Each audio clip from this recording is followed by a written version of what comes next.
Testing, 1, 2, 3. I don't know if anyone can hear me out there in the YouTube world, but this is my first podcast.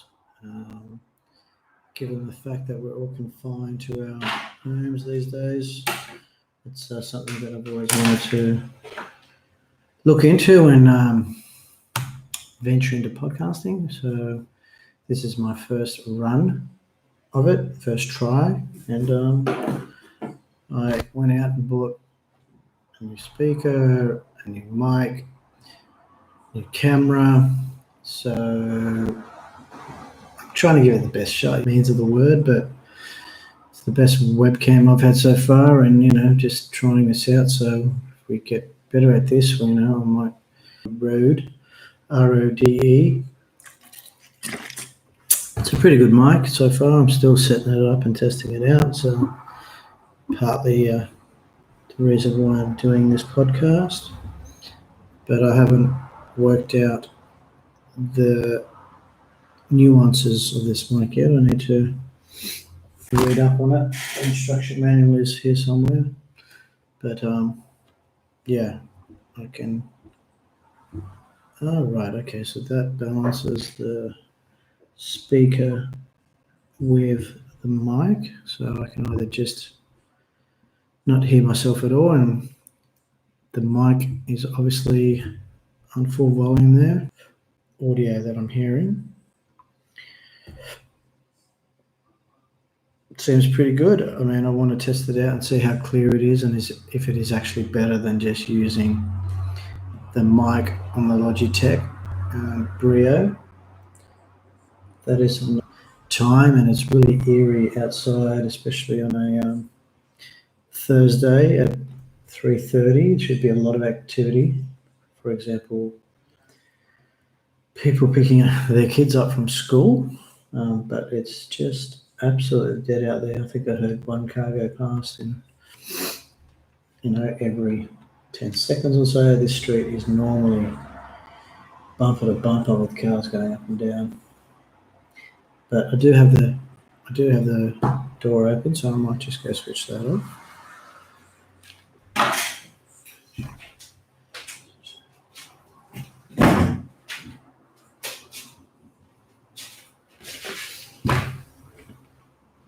Correction, close the door and switch the door off. Got a little bit confused there. But anyway, here we are. Welcome to Live Chat. So I'm using, obviously, YouTube Studio Live. I don't know why these marketing companies continue to use the commercial platform for monetizing things, because they must make money, obviously, but I don't know a single person who likes watching commercials, unless it's the Super Bowl or something, and they're quite theatrical. But I don't base my purchase decisions on what ads I see on TV, or at least I don't consciously. Maybe I do subconsciously, but I generally do my research online. I discover exactly what I'm looking for, and then I do all the research about it, especially with this Rode mic. My general regime of finding out about a new product is to, one, Google it, find out what I'm looking for and what I'm interested in, then do a little bit of reading about it, where I can buy it, a rough description of about the product, and then my next port of call is definitely YouTube. There I just simply type in the name of the product and the word review or guide or something to that description, and then watch product reviews. Mainly the things I buy online are tech items. I do have many hobbies though. I play an instrument. I do have a skateboard there in the corner, but it's more for show than anything else. I used to do a lot more skating when I was younger, but just thought it'd be a nice little piece in the corner. And I do fishing. I do a lot of droning. I recently got my drone license, which is I'm in Australia, so that's via CASA. So I'm a CASA approved remote pilot, which means I can fly drones with restrictions. They have two types of licenses you can get here in Australia. There's the RPOC, which is the remote pilot. God, I can't even remember. So it shows you how good my memory is from when I took the test and passed it. While you're doing it and studying, it's all fresh in your head, but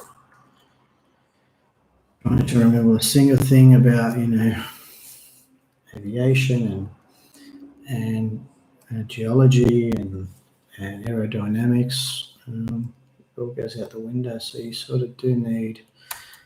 The company was called Total RPA. And I'm still going to actually gain access to all the course material and tests that I did. So in that respect, it was totally good. It was really good because I can always refer back to it and touch up and get my knowledge up to speed on things that change. I've just gone to their website, and of course, first thing you see is something about COVID-19. We are doing what we can to adapt to COVID-19. So we are operating our training courses and are offering virtual classes on our courses. Our prices for the virtual classes, REPL course, is now $1,980 and includes basically anything that is not online. RPL. That's the one that I did. So if we go into that, in case you're wondering what this podcast is about, I don't know yet. I mean, I'm interested in it as well. I'm sure I'll get better at this, but so the REPL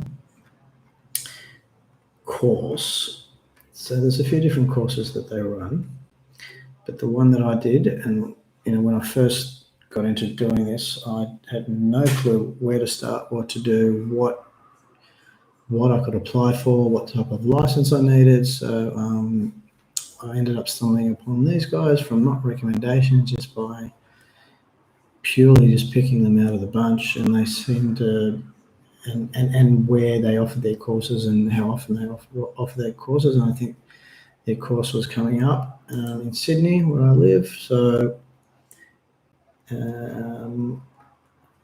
the course says the RPL, which is the Remote Pilot License Drone Certificate. Get certified not just to fly a drone, but learn to fly it well. The professionals at Total RPA have years of experience. The guy that I had was really good. He was an older dude, quite chilled and relaxed as you need to be as a trainer. Quite knowledgeable. His background was in, I think he was in a scientific teacher. He was a science teacher, and he was well versed in physics, which you need to be when flying an aircraft. Physics has a lot to do with aircraft and the way they fly and the way they stay in the air and all those sorts of things, and forces and everything that goes with keeping an aircraft in the air and flying it safely. And I think the site was Total RPA, where I could access the course information. It was XYZ or something, XYZ. Total RPA .xyz or something like that. I did have it saved somewhere. Sorry to bore you with this, but it was quite interesting. Here we go, total RPA. No, that wasn't the one. Where is my login? So this links to the CASA, which is a governing body in Australia for flying X, Y, Z.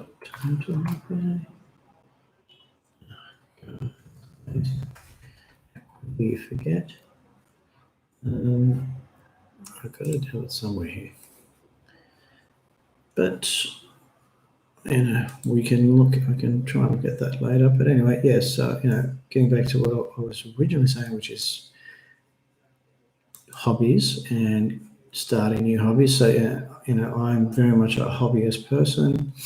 I like to learn new things all the time. As I said, I do droning, I do fishing. I've been hunting. I travel a lot. I travel quite a lot. Obviously, not at the moment. A little sad story is that I had planned a big 5-month trip, which I was meant to be leaving in 9 days. It took me like 12 months to plan this trip, and a 5-month trip with 80% of it booked. You can imagine it was quite a lot of money.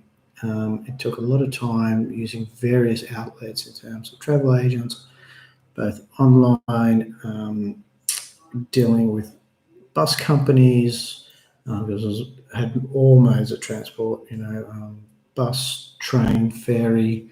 I think there was even a cable cart involved somewhere. And then now trying to wind back that whole trip, which took me 10 to 12 months to organise. I'm very big on spreadsheets. I've got this massive spreadsheet. This was meant to be a trip of a lifetime for me. Due to personal reasons, virus reared its ugly head. And right up until I think it was like 2 weekends ago, I was adamant that I was still going, because it's like I'm into it balls deep now. I've spent thousands of dollars, and I am not going to be, no insurance company was covering you for any of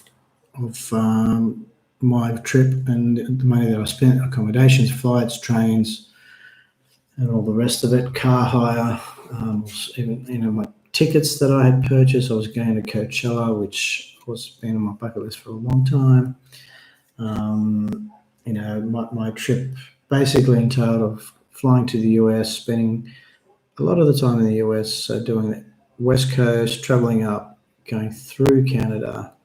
Basically, I hadn't been to Canada before, or haven't been to Canada before, from all the way from Vancouver up into Whistler, and then up through Calgary, Winnipeg, Montreal, over to Toronto, and then dip back down into the US, and doing the East Coast and doing Boston, New York. I was going to go to Austin, Texas. I was going to go to New Orleans, and then travel over to Florida. I've got a cousin who works for Disney, and she works in Orlando, and she is an entertainer, actress. She is the Betty Boo girl. So, character, and say hello and say, I know your cousin. His name's Ben. He's from Sydney. He spoke about you on his first podcast. And then I was from there going to go then also, which has been on my bucket list for a long time. I'm a big space buff, and I was going to go watch my first space launch at the Space Kennedy Center in Florida at Cape Canaveral. I had booked the tickets. I was going to take my cousin who works for Disney, because she was going to put me up for a week, and I thought that would have been a nice gesture for me and her to go together. And yeah, that's not happening now. So we will try and do that again next year. In what capacity, I don't know, because it's been very tough for me to try and call all these hotels and get refunds because they are simply either you can't get through to them because they're just overwhelmed with calls. A lot of them are just not offering refunds easily. I mean, when you do actually get in touch with them, they actually are quite accommodating and they do say that they will refund you the 100%, even though it was a non-refundable ticket. More so with the accommodations rather than the airlines. The airlines haven't been so nice. The airlines are just offering you a credit, which, I guess for most people that's okay because, you might be doing just an in and out trip, in and out of one destination, potentially doing a domestic flight or one or two domestic flights. But as you can imagine, 5-month trip through America, Canada, and Europe, and then also Asia on the way home. It's a quite costly affair, and there was a lot of things hinging and riding on this trip to go well. I mean, whenever you travel, I've traveled a lot, and there's always hiccups along the way, unforeseen things that happen, and that's just part of traveling. But I don't think anyone could have seen this coming. Well, apparently, the medical industry has been barking about this for years, and the potential of a pandemic like this was inevitable. It wasn't, if, but when. I think Bill Gates said as a result of war, it's going to be the result of a pandemic, and he was right.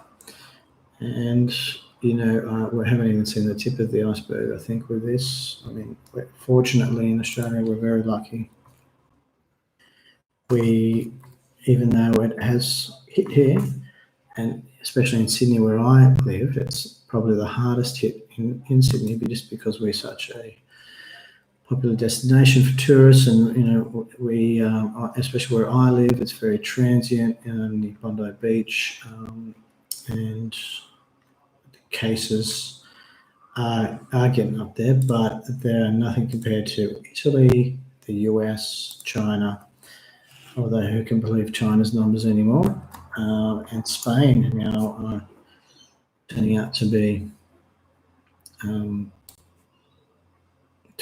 one of the hardest hit countries.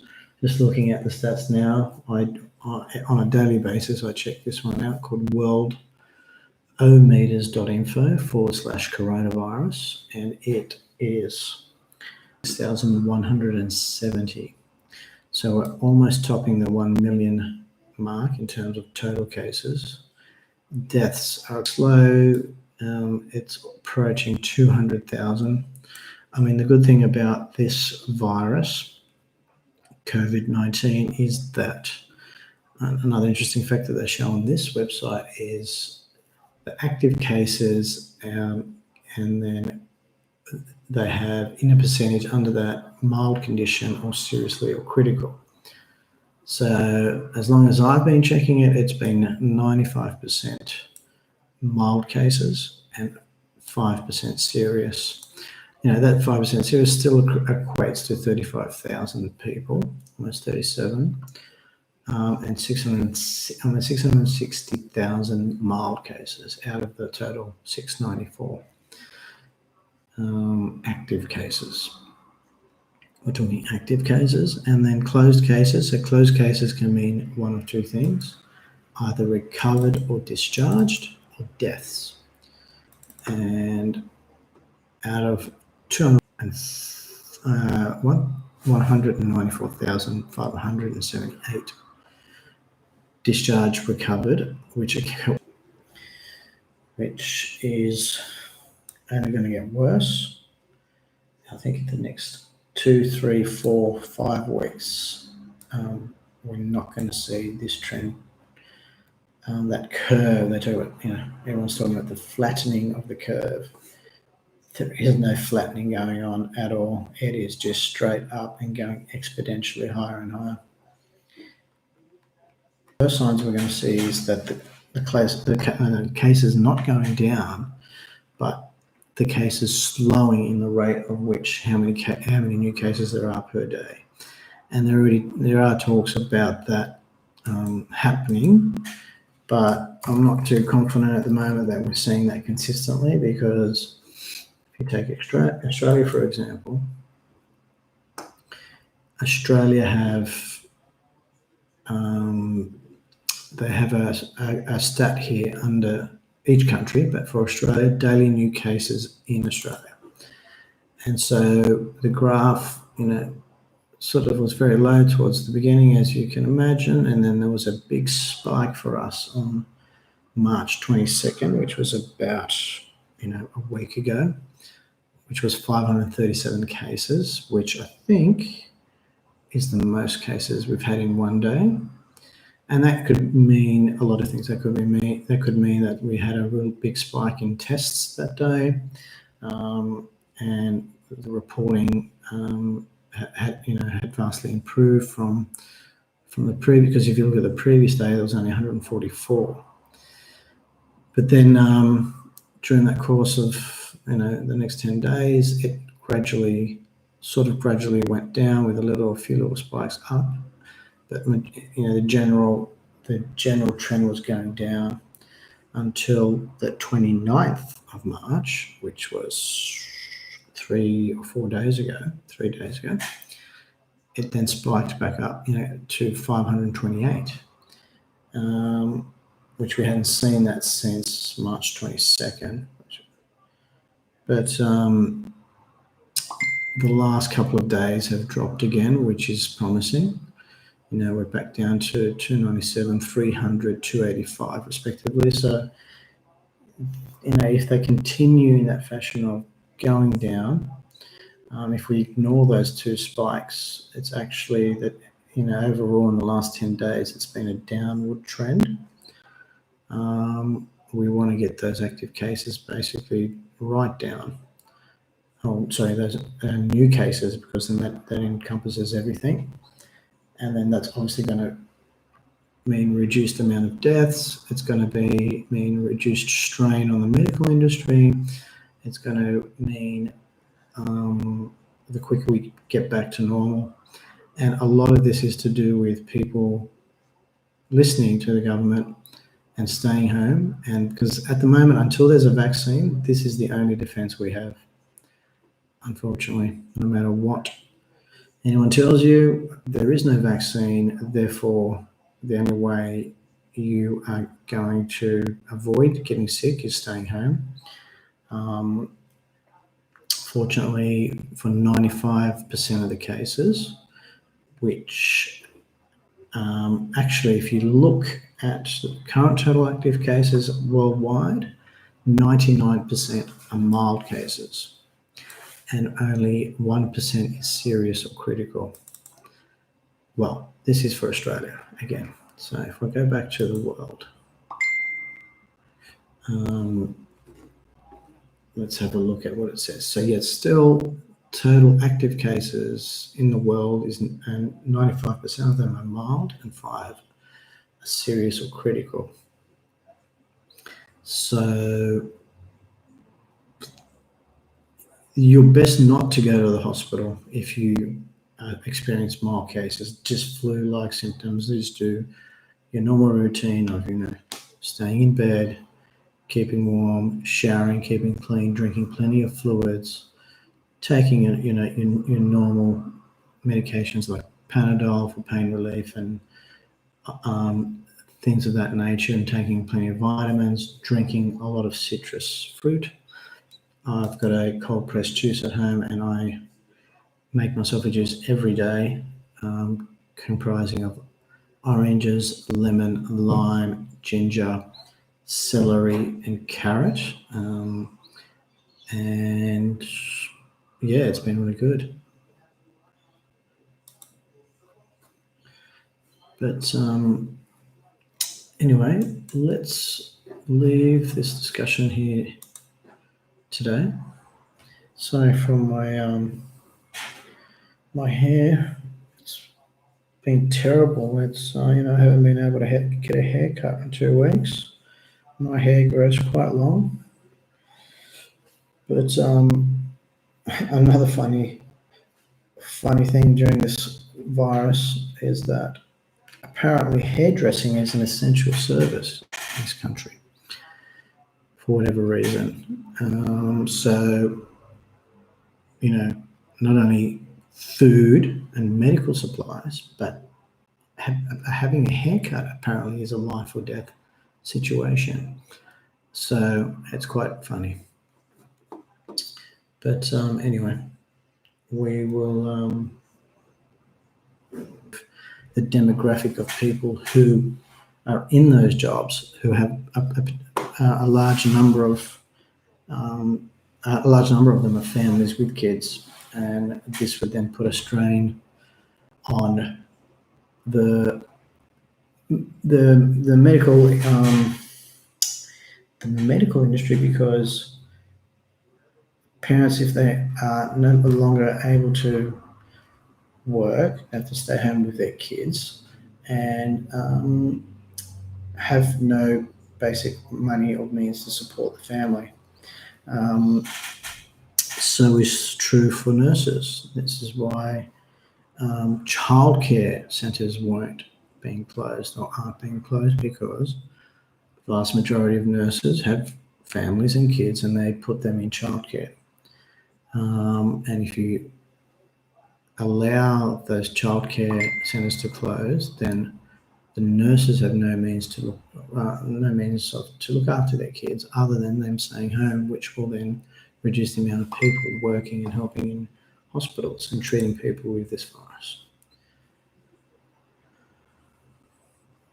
Anyway, folks, thanks for listening to my first podcast.